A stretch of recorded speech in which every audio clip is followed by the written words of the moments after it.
(2021년도에) 눈떠보니 선진국이라는 책을 썼고요. 23년도에 박태웅의 AI 강의라는 책을 두 번째 썼고, 지금은 그 IT와 AI에 관한 글을 쓰고 책을 쓰고 강의를 하고 그러고 살고 있습니다. 제가 책을 쓰게 된 이유가 그건데요. 새로운 미디어가 나타날 때 그게 사회에 굉장히 큰 영향을 미칩니다. 예를 들어서 인터넷이 나타났을 때, 스마트폰이 나타났을 때, 소셜미디어가 나타났을 때 사회가 엄청난 변화를 겪었거든요. 근데 그것들을 합한 것보다도 AI가 더 큰 변화를 불러올 거라고 저는 생각을 해요. 그런데 아주 많은 경우에 그 기술을 어떻게 활용할 것인가, 이 경쟁이 뒤처지면 안 된다, 이런 쪽으로만 얘기가 되고 있거든요. 그래서 그 미디어가 사회 전체에 미치는 영향에 대한 이야기가 거의 되지 않아요. 그래서 제가 그게 무서워서 AI 강의라는 책을 쓰게 됐고, 강연을 하게 됐고, 글을 쓰게 됐거든요. 그러니까 실제로는 어떤 미디어가 나타날 때 그 사회에, 지금 지구라고 해야 되겠죠, 얼마나 큰 영향을 미치는지 모릅니다. 그것에 대한 얘기가 덜 되고 있는 건 되게 우려할 만한 현상이라고 생각하고요. 특히 한국 같은 경우는 그 후발 추격국으로서 몇십 년을 살아왔거든요. 그러니까 그 어떤 후발 추격국으로서의 태도가 몸에 너무나 배 있어요. 이 경쟁에서 뒤처지면 안 된다는 강박, 뒤처지면 죽는다라는 생각들이 있어서 어떤 새로운 기술이 나타났을 때 일반적으로 모든 새로운 기술이 좋은 것이다 라는 태도가 사회 전반에 깔려 있어요. 왜냐하면 그런 식으로 해서 여기까지 왔거든요. 선진국이 됐기 때문에 다른 어떤 나라보다도 새로운 기술에 대한 그 어떤 개방성이 뛰어난 나라가 중에 하나가 대한민국일 거라고 저는 생각을 해요. 그 반면에 이제 그 리터러시라고 해야 되나요? AI 리터러시에 대한 관심은 그만큼 낮아요. 사회 전체적으로 봤을 때 AI 리터러시에 대한 관심이 놀라울 만큼 낮다. 그리고 그 위험성이나 우려에 대한 어떤 고민이나 토론들이 이렇게 안 되고 있는 사회가 그렇게 많지 않을 것 같다, 그런 걱정은 있어요. 그래서 제가 끊임없이 방송에 나가고 글을 쓰고, 그래서 AI 리터러시를 높이기 위해서 노력을 하고, 그 어떤 우려할 만한 일들이 생겼을 때 방송에 나와서 얘기를 하는 게 그런 이유 때문입니다. 산업혁명의 생산성이 올라갔다는 그래프는 X축을 다시 보셔야 돼요. X축이 굉장히 압축돼 있어요. 그러니까 산업혁명이 시작되고 일반 서민이 산업혁명이 시작되기 전의 생활 수준을 회복하는데 90년 걸렸어요. 이상하죠?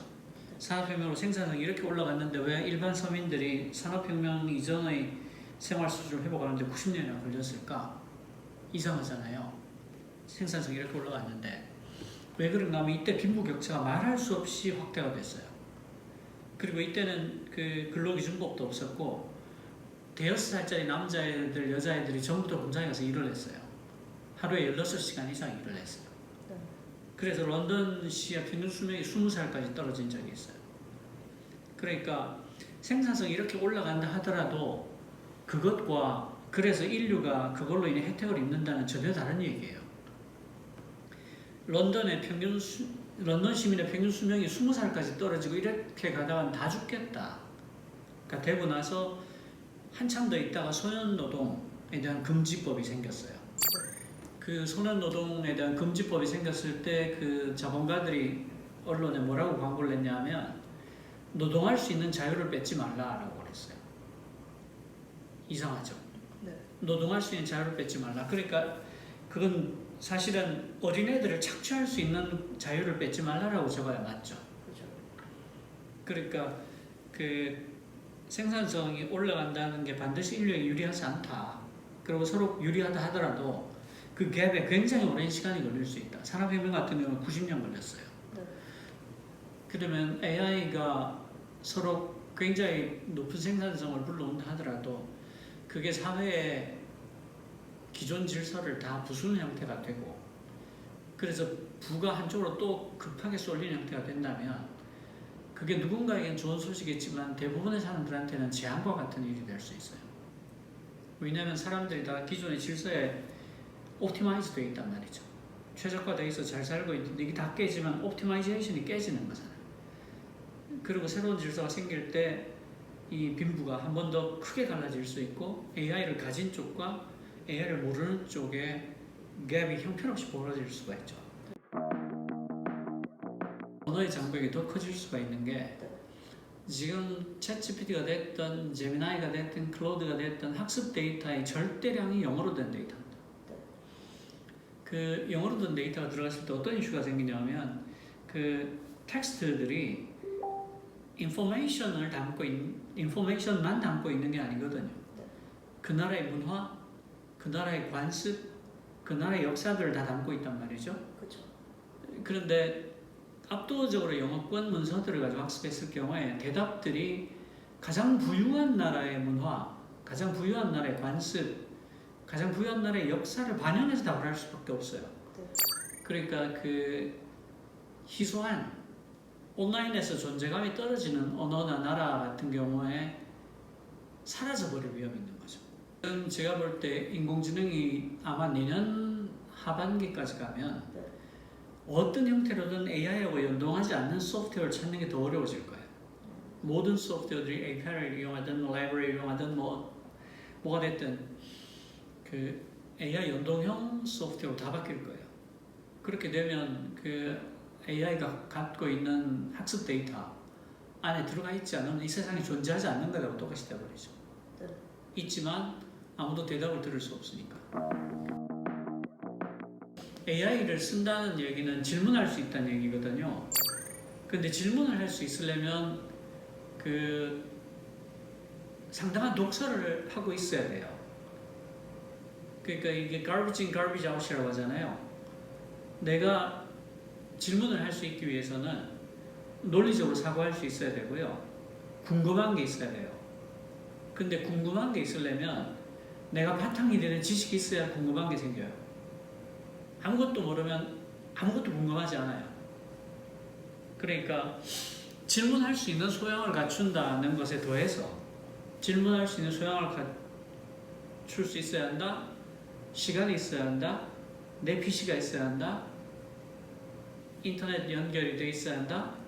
매달 페이를 할 수 있어야 한다. 이렇게 되니까 그 AI를 다 접할 수 있다면 그 조금 더 좋은 조건이 되지 않겠느냐는 질문 자체가 이미 상당한 허들을 넘은 다음에 할 수 있는 질문이라는 얘기예요. 제가 읽는 모든 논문을 AI와 같이 읽고 있거든요. 저는 클로드를 주로 쓰는데 클로드에다 논문을 집어넣고 이 논문의 논점들을 번호를 매겨가며 요약해주고 이 논문의 뛰어난 점과 이 논문의 부족한 점을 지적해주고 이 논문의 후속 연구로 어떤 연구가 이루어지면 좋을지를 얘기해달라 이렇게 물어봐요. 그러면 얘가 굉장히 간결하게 정리를 잘 해줍니다. 그럼 그걸 가지고 얘랑 토론을 하거든요. 그러면 논문 하나를 읽고 내가 이해하는데 걸리는 시간이 5분 정도면 돼요. 물론 내용이 좋으면 제가 그 논문을 다 읽어보는데요. 그 대부분의 경우는 그 논문을 굳이 읽지 않아도 제가 얻을 수 있는 것들은 다 얻게 돼요. 그러면 이게 퍼포먼스 따지면 얼마나 뛰어난가 하면 제가 그 논문을 다 읽고 이해하는데 걸리는 시간을 뭐 한 3시간? 2시간, 3시간이라고 잡는다면 일단 3시간이 줄었죠. 그런데 그것뿐 아니라 제가 그 토론 과정에서 거기에 나타난 개념들 중에서 제가 이해가 잘 안 가거나 그 오리진이 궁금한 것들에 대해서 추가로 물어볼 수 있어요. 그러니까 논문을 한 대여섯 편을 한 번에 읽은 정도의 효과가 나요. 그러니까 저도 그 개발하는 친구랑 같이 얘기를 아주 재밌게 한참 했었는데 저도 어떤 느낌이 드냐 하면 10배, 30배 정도의 퍼포먼스 올라갔다라고 느끼거든요. 그러니까 저보다 훨씬 잘 쓰는 사람들도 있을 거고 제 생각에는 개인 간의 역량 차이보다도 훨씬 더 레버리지가 커질 거라고 생각합니다. 지금까지 그 마음이라든가 의식이라든가 자의식이라든가 이런 것에 대한 합의된 정의가 없어요. 그러니까 마인드 컨셔스니스, 셀프 컨셔스니스에 대한 합의된 정의가 없습니다. AI가 언제 될 거냐에 대해서 이제 사람들이 얘기를 하지 않을 수는 없으니까 그 미국식 정의는 뭐냐면 어떤 능력의 발현을 가지고 측정을 하자라고 해요. 그러니까 얘가 뭐 영어 문제를 얼마나 잘 푸냐, 수학 문제를 얼마나 잘 푸냐, 화학 문제를 얼마나 잘 푸냐, 작곡을 얼마나 잘하냐 이런 식으로 각각의 기능, 능력을 측정을 해서 그 능력의 총합으로서 어떤 지능의 정도를 파악하자. 왜냐하면 마음이라는 건 측정할 수 없기 때문에 정의할 수 없다 이렇게 얘기를 해요. 근데 문제는 이제 뭐냐면 볼트와 너트를 다 모아놓으면 그게 자동차가 되냐? 그렇죠. 금과 망치와 뭐 몇 가지 도구를 갖춰 놓으면 그게 내 그 크라운이 되느냐? 그런 질문이 남죠. 그런 능력을 다 모으면 그게 사람이 돼? 라는 질문, 그게 지능이 돼? 라는 질문이 남는 거죠. 이게 제가 생각할 때는 목표가 뭐냐가 분명해야 되는데 지금 많은 AI 과학자들은 가장 큰 모티브가 curiosity일 거라고 생각해요. 너무 궁금하니까. 그저 어디까지 가보는지 이게 어디까지 될지가 너무 궁금해서 가보는 게 첫 번째 모티브일 거라고 생각하고 두 번째 모티브가 이걸로 인간이 풀지 못했던 많은 문제들을 풀 수 있을지도 모른다. 혹은 이걸로 이 일에서 해방되자. 뭐 더 큰 모티브가 있다면 내가 떼부자가 될 거야. 나는 사실 이게 제일 크다고 보는데 떼부자가 될 거야. 지구를 정복할 거야. 제일 큰 숨어있는 말하지 않는 아무도 말하지 않지만 숨어있는 가장 큰 모티브는 그거일 수 있겠다고 생각하지만 거기 들어가 있는 과학자들은 아마 1번이 curiosity가 아닐까. Curiosity와 wonder. 네, wonder. curiosity and wonder. 그리고 2번이 이제 I will dominate this world. 그리고 오펜하이머인가요? 그 풀지 못했던 과학적인 어떤 미스터리, 수학적인 미스터리, 우주에 관한 미스터리 이걸 예를 가지고 풀어보겠다. 이것도 사실 어떻게 보면 curiosity죠. 그렇죠. 뭐 그런 복합적인 이유라고 보는데 어느 것도 그게 인류의 현재의 존재를 위협할 만하지 않아요. 그 뒤덮을 만큼 크지 않다고. 그렇게 거룩하지도 않고 그렇게 자이간틱하지도 않다고요. 그냥 뭐 그렇지 이해할 만해 이 정도지. 그러니까 필요하다면 속도를 늦출 수 있어야 돼요. 왜냐하면 이게 existential 리스크를 만들만 하지 않거든. 지금 잘 살고 있잖아. 사는데 문제 없단 말이야. 근데 왜 그렇게까지 인류 전체가 위험해질 수 있을 그렇게 빨리 해야 되지? 천천히 해도 되잖아. 이런 정도 일이란 말이에요. 그래서 저는 이게 그럴 일이 아니다. 합의를 해가면서 인류에게 해가 안 될 거라는 걸 증명해가면서 천천히 가도 충분하다라고 생각해요. 일단 공론화가 돼야 되고요. 그 다음에 국제적인 합의가 빨리 이루어져야 되고 어떤 안전을 책임지는 국제기구가 만들어져야 되고 그리고 투명성이 확보가 돼야 돼요. 그렇죠. 투명성에 관한 기준 확보가 제일 급하다고 생각해요. 그리고 거기에 대한 제재 방안도 나와야 돼요. 그러니까 집단지성이라고 하잖아요. 집단지성이 작동하는 1번 조건이 트랜스퍼런스예요. 그렇죠. 모든 사람이 볼 수 있어야 돼요. 그래서 집단지성이 작동해야 되는데 그래서 메타 같은 경우에 오픈 소스를 하겠다 뭐 이렇게 얘기하는 건데 사실은 오픈 소스가 아니고 오픈 바이너리죠. 정확히 보면 다 공개한 건 아니니까 학습 데이터도 아직 안 내놓고 어쨌든 트랜스퍼런시가 무엇보다도 중요하다고 저는 생각합니다. 사실은 없는 건 아니에요. UN에서도 발표를 했고 EU에서도 발표를 했고 OECD에서도 발표를 했고 각 나라마다 발표를 하고 있어요. 근데 속도가 너무 느리다는 거죠. AI가 너무 빨리 발전하고 있기 때문에 달리는 차에 바퀴를 갈아야 되는 그런 상황처럼 보이기도 해요. 그러니까 여기서 기술 논의하고 있는데 얘는 저기가 있고 저 따라가서 기술 논의하면 저기가 있고 뭐 이런 식이니까 속도를 더 높여야 되는 거죠. 그 이유가 지금 이번에 AI 법을 발효됐기 8월 1일부터 발효한다고 했거든요. 그 발효가 됐는데 EU AI 법이 아마 브뤼셀 효과 같이 될 거예요. 전 세계에서 최초로 발효된 AI 법인데 아마 그게 디팍토 표준이 될 겁니다.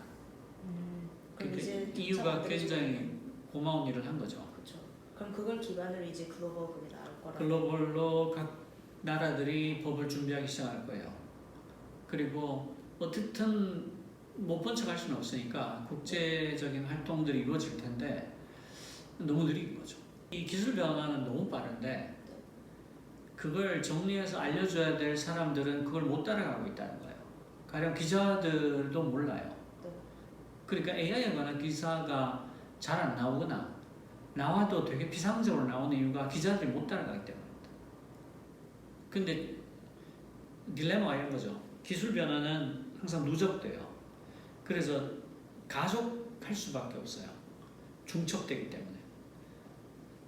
그래서 변화의 속도는 점점 더 빨라지죠. 그런데 그것에 대해서 레귤레이션을 만들고 폴리시를 펴야 될 사람들은 일반인들이에요. 정치가도 일반인이고 언론 기자들도 일반인이고 행정하고 있는 공무원들도 일반인들이잖아요. 그렇죠. 모르니까. 근데 이 사람들이 뭘 정해야 되는 거예요. 모든 부에서 AI 특정 부가 없으니까. 네. 그러니까 이게 그 과도 기술 사회의 딜레마예요.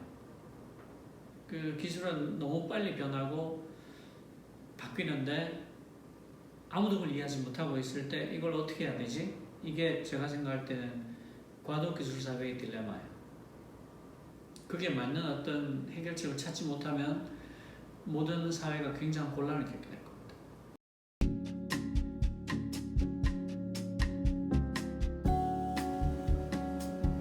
고맙습니다. 수고하셨어요.